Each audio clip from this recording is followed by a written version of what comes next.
I watched WWE when I was growing up. When I was a kid, I loved The Undertaker. And then, obviously, when I was a teenager, I kind of stopped watching. But then, as a late teen, early 20s, I had a boyfriend who was obsessed with John Cena, so much so that he dressed as John Cena for his 21st birthday and had a cardboard cutout of John Cena in his bedroom. So I slept in a room for 2 years with a life-size cardboard cutout of John Cena in the room.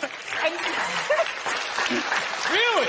yes, and sometimes I'd wake up in the middle of the night and be like, and then I was like, oh, it's just John Cena, it's okay. And it was, I remember thinking, I wonder if now that I'm going to work with John Cena, like, should I tell him this or is that going to be weird? And I thought, I'm just going to keep that to myself. I'm not going to tell him. That'd be a weird way to start our working relationship and friendship. And then 5 seconds into meeting him, I was like, I used to sleep in a room with a life-size cutout of you. All right, before I talk about the whole series itself, I want to talk about the opening sequence.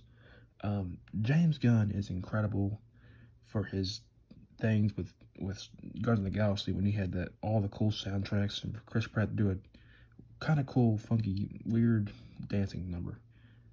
If you thought that dancing number was good, HBO Max, James Gunn, he did the awesome intro for a DC, even a superhero movie in general. So I like James Gunn. What he did in this movie, and movie series, and what he did in this intro was incredible. And James Gunn, like his Guardians of the Galaxy movies are fantastic. So like I said, James Gunn, this is a really incredible intro, and Peacemaker was awesome.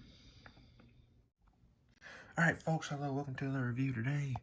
We're going to review Peacemaker. So, got a group of guys who are fighting off these butterflies, these aliens that take over human host when they come into this world. Because their world was dying and they wanted to come in and have a second life, a second chance. So basically they take over these bodies, these weird humans and stuff called Project Butterfly. So you got Peacemaker played by John Cena. You got Myrn, who is going to play in the new Guardians of the Galaxy Volume 3. You got Harcourt, who is really cool. You got Diebeard, and you got Vigilante. Vigilante kind of sounds like a classic Deadpool. He's just kind of like the side character, but he has some really cool scenes. We thought Peacemaker was dead after the Suicide Squad, but it turns out he didn't have a good, I guess the wound wasn't that bad, so he came back for this series. And I'm so glad they gave a Peacemaker series. I mean, Peacemaker was really good. Episodes, they had no bad episodes. There was some plot changes when like Myrn was a butterfly and he's actually a butterfly who was not really for the killing these guys. They were kind of, he wanted to kill his own kind basically. He had this big giant cow who was this alien cow, and it was like the one that was huge. This is where the food source comes from that keeps the butterflies alive.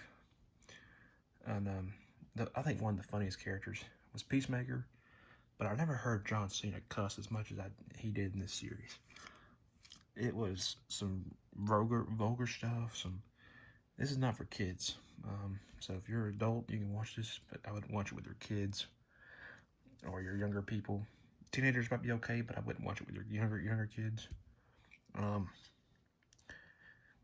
If you like the Suicide Squad, if you liked